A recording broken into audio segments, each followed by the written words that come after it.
नमस्कार, मैं डॉक्टर राकेश पाठक। बधाइयां, मुबारकें, कॉन्ग्रेचुलेशन, जश्न मनाइए, उत्सव मनाइए, जोर से बोलिए भारत माता की जय। फेफड़ों में पूरी हवा भरकर बोलिए हर हर मोदी, घर घर मोदी। एक बार फिर से बोलिए अब की बार मोदी सरकार। नहीं, सिर्फ इतना ही नहीं, इससे आगे बोलिए हर बार मोदी सरकार। आखिर क्यों नहीं? क्योंकि मोदी सरकार ने वो करिश्मा कर दिखाया है जो आज तक 70 साल में कोई नहीं कर सका था। करिश्मा ये है कि 2014 से पहले जो महंगाई डायन हुआ करती थी, अब वो डार्लिंग हो गई है। अब ना आपको 150 पौने 200 रुपए का सरसों का तेल अखरता है, न 107 रुपए का पेट्रोल, न 100 रुपए से ऊपर का डीजल। अब ना आपकी रसोई गैस में जब 824 रुपए का एलपीजी का सिलेंडर आता है तब आपको कोई तकलीफ होती है, क्योंकि अब आप जश्न के मूड में हैं, उत्सव का समय है।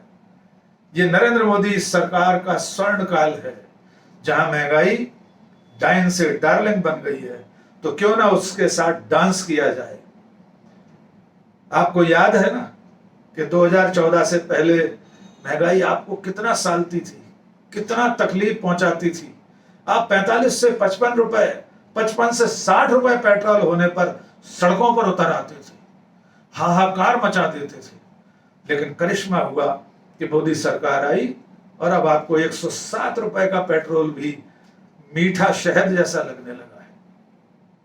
और भूले तो नहीं है आप, ये वही नरेंद्र मोदी हैं, ये वही भारतीय जनता पार्टी के नेता हैं जिनके पास मई 2014 से पहले हर मर्ज की दवा थी, महंगाई का इलाज इनके पास था, पाकिस्तान को दिखाने वाली लाल आंखें थी, चीन को नक्शे से मिटा देने वाला हौसला था। खैर, आज पाकिस्तान चीन की बात नहीं करेंगे, आज सिर्फ महंगाई की बात करेंगे। आप जानते हैं ना कि आज महंगाई 70 साल के इतिहास के सबसे ऊंचे पायदान पर है।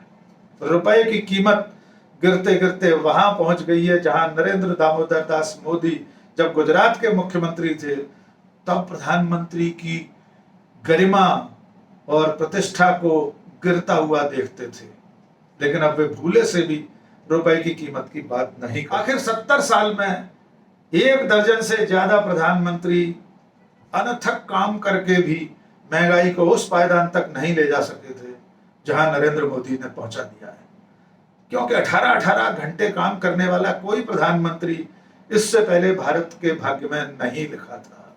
ये नरेंद्र मोदी की मेहनत का ही नतीजा है कि आज ट्विटर पर एक ऐसा ट्रेंड नंबर 1 पर है कि नरेंद्र मोदी ही डकैत है। मैं ऐसे शब्दों से सहमत नहीं हूं, लेकिन आज ये ट्रेंड तो कर ही रहा है। पता नहीं कौन लोग हैं जो इस महंगाई से परेशान होकर इस तरह के आपत्तिजनक ट्रेंड चला रहे हैं। नरेंद्र मोदी की सरकार ने पेट्रोल, डीजल, केरोसिन, एलपीजी की कीमतों को यहां तक पहुंचाने के लिए बड़ी मेहनत की है। 18-18 घंटे काम करके मोदी सरकार ने पिछले 60 दिन में मात्र 2 महीने में पेट्रोल डीजल की कीमतें 32 बार बढ़ाई हैं। जी हां, 32 बार पेट्रोल डीजल की कीमतों में बढ़ोतरी हुई है। नवंबर से अब तक 500-525 रुपए से एलपीजी का एक सिलेंडर जुलाई की 2 तारीख आते आते 824 रुपए का हो गया है। बहुत मेहनत लगती है देश को महंगाई के इस गौरवशाली पायदान तक पहुंचाने के लिए, तो यकीनन नरेंद्र मोदी बधाई के पात्र हैं और ऐसा करते हुए खजाना भी भर रहे हैं। नरेंद्र मोदी सरकार का खजाना खाली नहीं है। फ्यूल एक्साइज के जरिए 30,90,000 करोड़ रुपए अभी तक भारत सरकार आपसे वसूल कर चुकी है, आपके खीसे में से, आपके बटुए में से, आपकी जेब में से निकाल चुकी है।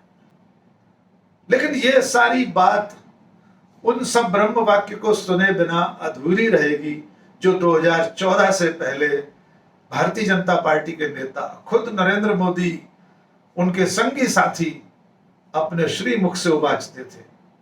नरेंद्र मोदी जी के तो इतने सारे वीडियो मौजूद हैं कि आप सुनेंगे तो हैरत में रह जाएंगे। क्या ये वही नरेंद्र मोदी हैं जो आज भारत के प्रधानमंत्री हैं। दूसरा संकट,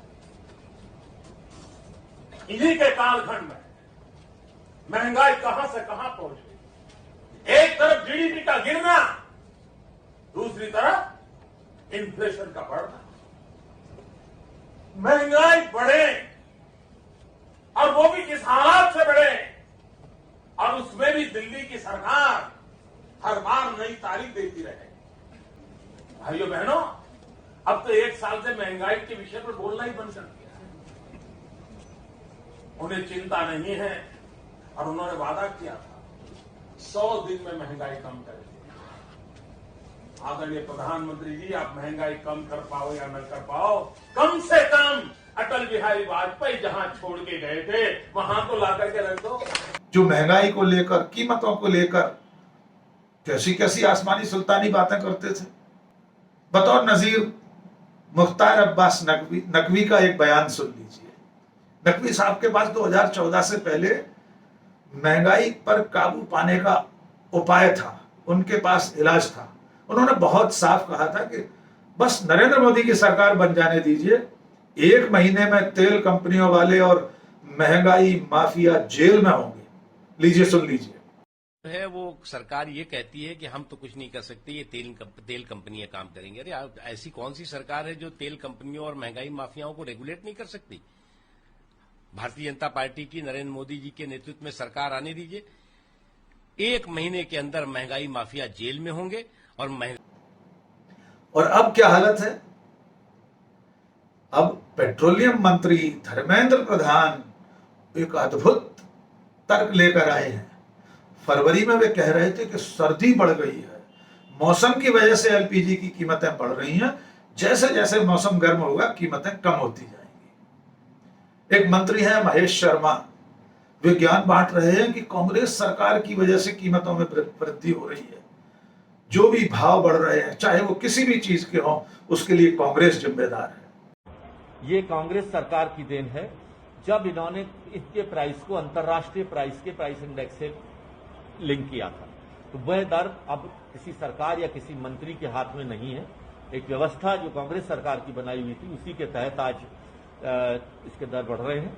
और 7 साल से कांग्रेस सत्ता में है, ये तो नहीं मालूम था। हम तो ये समझे बैठे थे कि अब की बार मोदी सरकार 2014 में आ गई है तो अब कीमतों पर काबू पाया जा सकेगा। लेकिन मोदी सरकार के मंत्री तो कांग्रेस के माथे पर फोड़ रहे हैं इसे। 70 साल का राग अलापते अलापते 7 साल से सरकार में बैठे हुए लोग आज भी कांग्रेस के सिर पर ही ठीकरा फोड़ रहे हैं।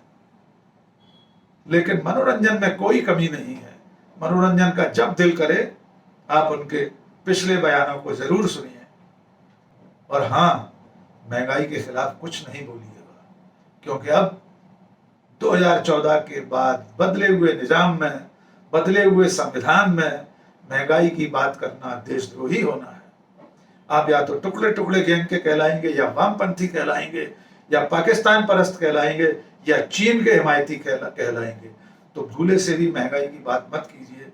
महंगाई को डायन नहीं, डार्लिंग समझिए और उसके साथ उत्सव मनाइए। आज बस इतना ही। और आखिर में एक गुजारिश, अगर आपने अब तक हमारा चैनल सब्सक्राइब नहीं किया है तो फौरन से पेशतर सब्सक्राइब कर लीजिए। बेल आइकन यानी घंटी जैसा निशान है, उसे दबाइए, लाइक कीजिए, कमेंट कीजिए और अपने दोस्तों तक पहुंचाइए। बहुत बहुत शुक्रिया। जय हिंद।